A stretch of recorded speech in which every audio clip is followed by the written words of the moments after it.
Every Who down in Whoville liked Christmas a lot, but the Grinch who lived north of Whoville did not. The Grinch hated Christmas the whole Christmas season. He didn't know God loved him. That was the reason. He thought that Christian heads weren't screwed on just right. He thought they were crazy and looked for a fight. God doesn't love me and God doesn't care. Hypocritical Christians keep their hands in the air. Worshiping Jesus, who doesn't exist, is just an excuse to buy shiny new gifts. I think that the real reason, the one most of all, was that the Grinch's heart was 2 sizes too small. Broken and battered as years had gone by, with him thinking that Jesus was all just a lie. But whatsoever the reason, the presents or ruse, he stood there on Christmas Eve, hating the Who's, staring down from his cave with a sour Grinchy frown at the warm lighted windows below in their town. For he knew every Who down in Whoville beneath was busy now hanging a mistletoe wreath. And they're setting out presents. He snarled with a sneer. Tomorrow is Christmas. It's practically here. Then he growled, with Grinch fingers nervously drumming. I must find some way to stop this Christmas from coming.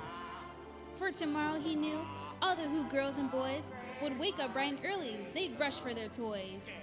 And then, oh, the noise, the noise, the noise, the noise. That's one thing he hated. The noise, the noise, the noise, the noise. Then the Who's young and old would sit down to feast. And they'd feast and they'd feast and they'd feast and they'd feast. They'd feast on Who pudding and rare Who roast beast, which is one thing the Grinch couldn't stand in the least. And then they'd do something he liked least of all. Every Who down in Whoville, the tall and the small, would stand close together with church bells ringing. They'd stand hand in hand and the Who's would start singing. They'd sing and they'd sing and they'd sing and they'd sing. And the more the Grinch thought of this Who Christmas sing, the more the Grinch thought, I must stop this whole thing. But for 53 years, I put up with it now. I must stop this Christmas from coming. But how? Then he got an idea. An awful idea. The Grinch got a wonderful, awful idea. I know just what I'll do. The Grinch laughed in his throat, and he made a quick Santa Claus hat and coat, and he chuckled and clucked.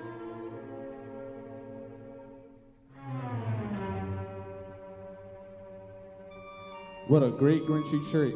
With this coat and this hat, I look just like Saint Nick. All I need is a reindeer. The Grinch looked around, but since reindeer scarce, there was none to be found. Did that stop the old Grinch? No. The Grinch simply said, If I can't find a reindeer, I'll make one myself. So he called his dog Max. Max. Then he took some red thread, and he tied a big horn on the top of his head. Then he loaded some bags and some empty old sacks. On a ramshackle sleigh, he hitched up old Max. Giddy up, Max. Put a sleigh on down. Towards the houses where the Who's lay a snooze in their town.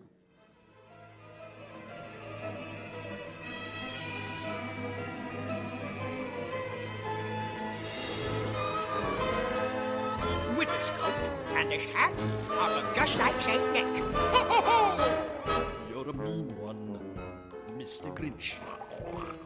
You really are a heel. You're as cuddly as a cactus and as charming as an eel, Mr. Grinch. You're a bad banana with a greasy black peel.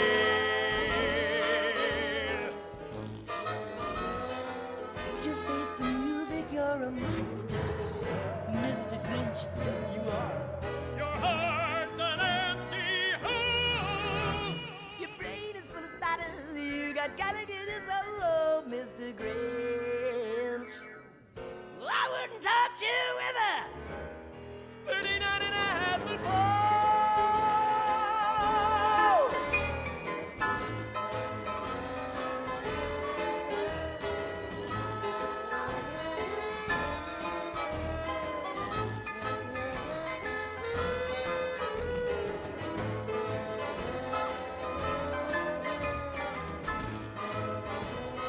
You know, if you ask the who there,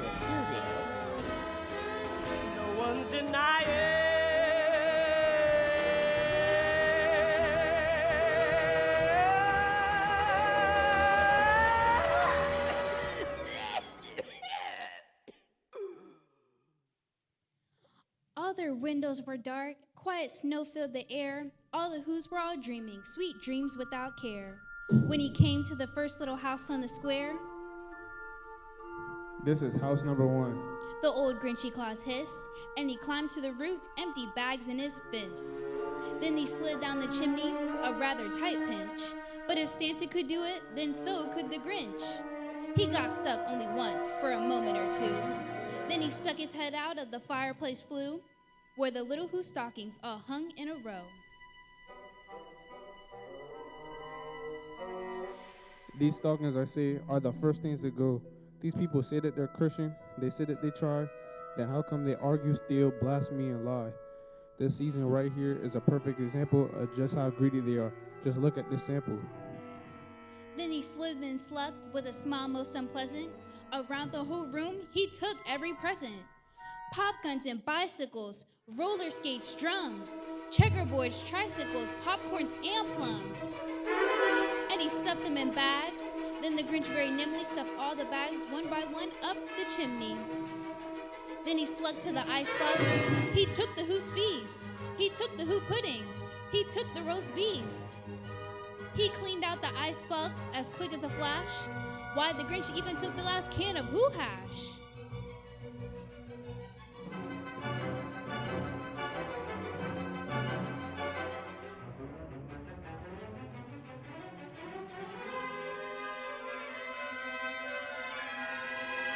I stuffed all the food up the chimney, yippee, and now it's time to stuff up the tree. And the Grinch grabbed the tree and he started to shove when he heard a small sound like the coo of a dove. He turned around fast, then noticed a pair of little Who girls who should not have been there. What's this? They should be snoozing. It's Christmas Eve. This is so confusing. I'll creep a bit closer and see what they're doing. But the Grinch couldn't believe the sight he was viewing. The two little girls were kneeled by their beds, but visions of sugar plums weren't in their heads. Instead, they were praying. Praying, oh dear. I'll blink my eyes and they'll all disappear. Little girls are not grateful, they're full of disgrace. Oh well, while I'm here, I'll just grab that vase. But he paused as he heard one little girl squeak, and he listened for the voice, quiet and weak. And one more thing, Jesus, we've already prayed thanking you for all the great things you've made. We thank you for dying and being our Savior and ask you to forgive all of our misbehaviors. But if we may, we have one more request. It's the Grinch, dear Lord. I'm sure you have guessed. Some people say that he's a mean mischief maker, that he's a villain, a scoundrel, a deadbeat, a taker. And others say he doesn't know you, Lord, but some say he used to believe and then grew bored. Or maybe he's confused and doesn't understand your grace, your compassion, your mercy so grand. Help his eyes to see, his spirit to grow, so that he may have the same love we already know. The Grinch paused for a moment, then coughed a deep voice. So this Grinch has a choice? The girls looked around, but they didn't see anyone, so that mean Grinchy Claus decided to have some fun. Don't look around. It's me, God. I've been listening to you talk as you pull and you prod. The Grinch's his business is his own, as is yours, can't you see? And if you're praying for more presents, you're barking up the wrong tree. The tiny Who daughters were unsure of what should be said, so they quickly said amen and jumped into their bed. The Grinch looked around with a smirk on his face, and he started to make his way out of that place. The last thing he took was the log for the fire. Then he went up the chimney, himself the old liar. On the walls he left nothing but some hooks and some wire. And the one speck of food that he left in the house was a crumb that was even too small for a mouse. Then he did the same thing to the other Who's houses, leaving crumbs much too small for the other Who's mouses.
The Grinch strode past the front lawn of the Nazareth church.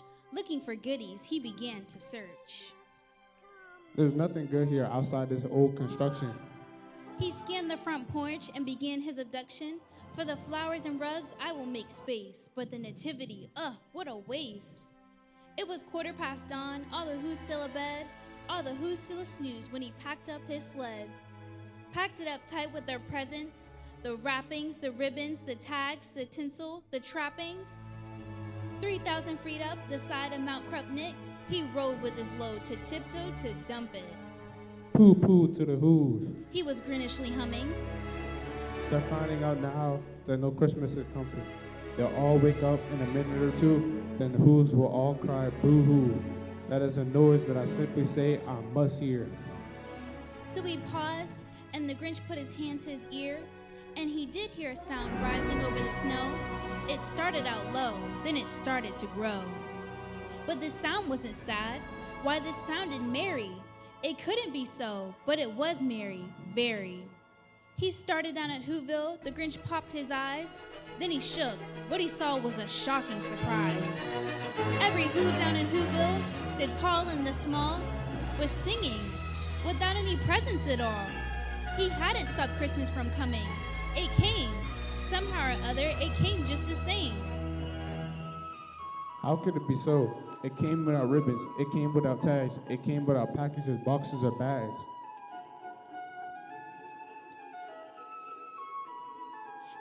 And the Grinch with his Grinch ice feet so cold stood puzzling and puzzling. Maybe this season doesn't come from a store. Perhaps Christmas means just a little bit more.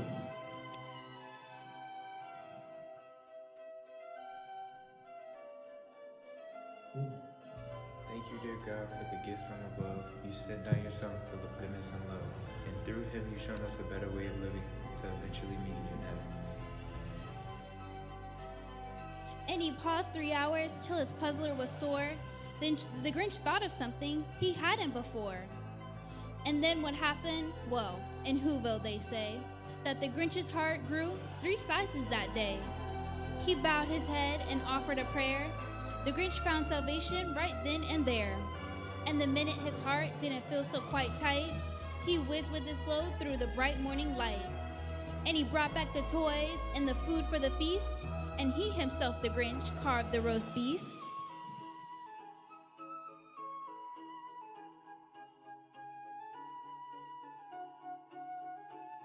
And if anyone wants what I found, grab a pastor in Nazareth and come right on down.